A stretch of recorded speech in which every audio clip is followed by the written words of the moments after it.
Hi hello ಎಲ್ಲರಿಗೂ ನಮಸ್ಕಾರ. ಹೇಗಿದ್ದೀರಾ ಸ್ನೇಹಿತರೆ? ಹೋಪ್ ಎಲ್ಲರೂ ಚೆನ್ನಾಗಿದ್ದೀರಾ ಅಂತ ಅನ್ಕೋತೀನಿ. Welcome to my channel. So ಇವತ್ತಿನ ವಿಡಿಯೋ ತುಂಬ ಇಂಟ್ರೆಸ್ಟಿಂಗ್ ಆಗಿರುತ್ತೆ. ವಿಡಿಯೋನ ಸ್ಕಿಪ್ ಮಾಡಿದೆ ನೋಡಿ ಫ್ರೆಂಡ್ಸ್. ಇವತ್ತೇನಿಲ್ಲ, ನನ್ನ ಬಗ್ಗೆ ಕೆಲವು ವಿಷಯಗಳನ್ನ ನಾನು ನಿಮ್ಮ ಜೊತೆ ಶೇರ್ ಮಾಡ್ಕೋತೀನಿ. ಅದ್ರ ಜೊತೆಗೆ ಒಂದು ಅಂದವಾಗಿರತಕ್ಕಂಥ ಗೌನ್ ಕೂಡ ಸ್ಟಿಚ್ ಮಾಡ್ತಿದ್ದೀನಿ. ಅದ್ರದ್ದು ಇನ್ಫಾರ್ಮೇಷನ್ ನಿಮ್ಮ ಜೊತೆ ಶೇರ್ ಮಾಡ್ಕೋತಿದ್ದೀನಿ. ಅಷ್ಟೇ ಅಲ್ಲ, ನನ್ನ ಬಗ್ಗೆ ತುಂಬ ಆಡ್ಕೋತಿದ್ದಾರೆ. ಯಾಕೆ ಈ ಥರ ಆಡ್ಕೋತಿದ್ದಾರೆ, ನಾನು ಅಷ್ಟು ಓದಿದ್ರು ಕೂಡ ಈ ಕೆಲಸ ಯಾಕೆ ಮಾಡ್ತಿದ್ದೀನಿ ಅನ್ನೋದ್ರ ಬಗ್ಗೆ ನಿಮ್ಮ ಜೊತೆ ನಾನು ಶೇರ್ ಮಾಡ್ಕೋತಿದ್ದೀನಿ. ಸೊ ಹಾಗಾಗಿ ವಿಡಿಯೋನ ಸ್ಕಿಪ್ ಮಾಡಿದೆ ನೋಡಿ ಫ್ರೆಂಡ್ಸ್. ಫಸ್ಟಿಗೆ ನನ್ನ ಬಗ್ಗೆ ಯಾರೆಲ್ಲ ಆಡ್ಕೋತಿದ್ದಾರಲ್ವ ಅವರಿಗೆ ನಾನು ಆನ್ಸರ್ ಕೊಡೋಕ್ಕೆ ಇಷ್ಟಪಡ್ತೀನಿ ಫ್ರೆಂಡ್ಸ್. ಹೌದು, ನಾನು MBA ಸ್ಟಡಿ ಮಾಡಿರೋದು. MBA ಕಂಪ್ಲೀಟ್ ಆದ ನಂತರ ನಾನು ಬೆಂಗಳೂರಲ್ಲಿ MNC ಕಂಪ್ನಿಯಲ್ಲಿ HR ಎಕ್ಸಿಕ್ಯೂಟಿವ್ ಆಗಿ ವರ್ಕ್ ಮಾಡ್ತಾ ಇದ್ದೆ. ಏನಿಲ್ಲ ಅಂದರೂ ನಾನು 4 ವರ್ಷ HR ಎಕ್ಸಿಕ್ಯೂಟಿವ್ ಆಗಿ ಕೆಲಸ ಮಾಡಿದ್ದೀನಿ. ನನ್ನ ಮದುವೆ ಆಗಿ 1 ಇಯರ್ ಆದಮೇಲೆ ನಾನು ಕೆಲಸನ ಬಿಟ್ಟಿದ್ದು. ಯಾಕೆ ಈ ಕೆಲಸ ಬಿಟ್ಟೆ, ಅದಾದ ನಂತರ ನಾನು ಸ್ಟಿಚಿಂಗ್ ಯಾಕೆ ಸ್ಟಾರ್ಟ್ ಮಾಡಿದೆ, ಯಾಕೆ ಜನ ನನ್ನ ಬಗ್ಗೆ ಇವಾಗಲೂ ಈ ಥರ ಆಡ್ಕೋತಿದ್ದಾರೆ ಅನ್ನೋದ್ರ ಬಗ್ಗೆ ನಾನು ನಿಮ್ಮ ಜೊತೆ ಶೇರ್ ಮಾಡ್ಕೋತೀನಿ. ಈಗ ಸದ್ಯ ನಮ್ಮ ಮನೆಯವರು ಬ್ರೈನ್ ಟ್ಯೂಮರ್ ಪೇಷಂಟ್. ಮದುವೆ ಆದ ವಸ್ತ್ರದಲ್ಲಿ ಅವರಿಗೆ ಇನ್ನೂ ಟ್ರೀಟ್ಮೆಂಟ್ ಚಾಲ್ತಿ ಇತ್ತು. ಸೊ ಆ ಒಂದು ಸಂದರ್ಭದಲ್ಲಿ ಅವರಿಗೆ ಆರೋಗ್ಯ ಸಮಸ್ಯೆ ಕೂಡ ಕಾಡ್ತಾ ಇತ್ತು. ತಲೆನೋವು, ಅತಿಯಾದ ತಲೆನೋವು ಆಗಿರ್ಬೋದು, ಆಮೇಲೆ ಈ ಥರ ಚಕ್ರ ಬರೋದಾಗಿರ್ಬೋದು, ಈ ಥರ ಎಲ್ಲ ಸಮಸ್ಯೆಗಳು ಅವರಿಗೆ ಕಾಡ್ತಾ ಇತ್ತು. ಅಂಥ ಸಂದರ್ಭದಲ್ಲಿ ಅವರು ಮನೆಗೆ ಬರೋದಾಗಿರ್ಬೋದು, ಆಫೀಸಿಂದ ಮನೆಗೆ ನಡ್ಕೊಂಡು ಬರೋದಾಗಿರ್ಬೋದು, ಆ ಮಧ್ಯದಲ್ಲಿ ಏನಾದರೂ ಆಗೋದಾಗಿರ್ಬೋದು, ಅಲ್ಲಿರೋರು ಕಾಲ್ ಮಾಡೋದಾಗಿರ್ಬೋದು.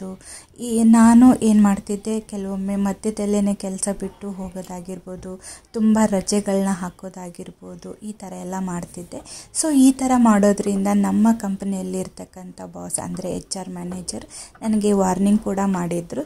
ಸೊ 1 ಸರಿ ಎಲ್ಲ 2 ಸರಿ ಎಲ್ಲ 3 ಸರಿ ಕೂಡ ನನಗೆ ವಾರ್ನಿಂಗ್ ಮಾಡಿದರು. ಇನ್ನೊಮ್ಮೆ ಆದರೆ ಈ ಥರ ಸರಿ ಇರಲ್ಲ ಅಂತಲೂ ಹೇಳಿದರು. ಸೊ ಆವಾಗ ನಾನೇ ಡಿಸೈಡ್ ಮಾಡಿದ್ದೆ, ಬೇಡ, ನಮ್ಮ ಮನೆಯವ್ರ ಆರೋಗ್ಯಕ್ಕೆ ನನಗೆ ಈ ಕೆಲಸ ಏನು ಮುಖ್ಯ ಅಲ್ಲ, ಈ ಕೆಲಸದ ಬದಲು ಬೇರೆ ಏನಾದರೂ ಮಾಡಿದರೂ ಆಯಿತು ಅಂತ ಅಂದ್ಕೊಂಡ್ಬಿಟ್ಟು ಕೆಲಸದಿಂದ ಕ್ವಿಟ್ ಆದೆ. ಅಂದರೆ ಕಂಪ್ಲೀಟಾಗಿ ಕೆಲಸನೇ ಬಿಟ್ಬಿಟ್ಟೆ.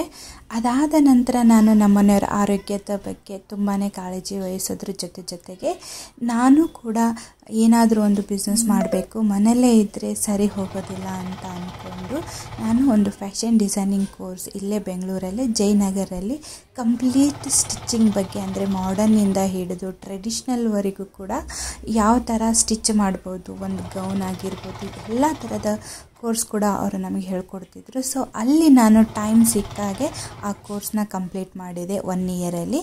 ಸೊ 1 ಇಯರಲ್ಲಿ ಈ ಕೋರ್ಸ್ನ ಕಂಪ್ಲೀಟ್ ಮಾಡಿಬಿಟ್ಟು ಒಂದು ಚಿಕ್ಕ, ಅಂದರೆ ಪುಟ್ಟ ಒಂದು ಟೈಲರಿಂಗ್ ಮಷಿನ್ನ ಇಟ್ಕೊಂಡ್ಬಿಟ್ಟು ನನ್ನ ಒಂದು ಟೈಲರಿಂಗ್ ಜರ್ನಿನ ಸ್ಟಾರ್ಟ್ ಮಾಡಿದ್ದು.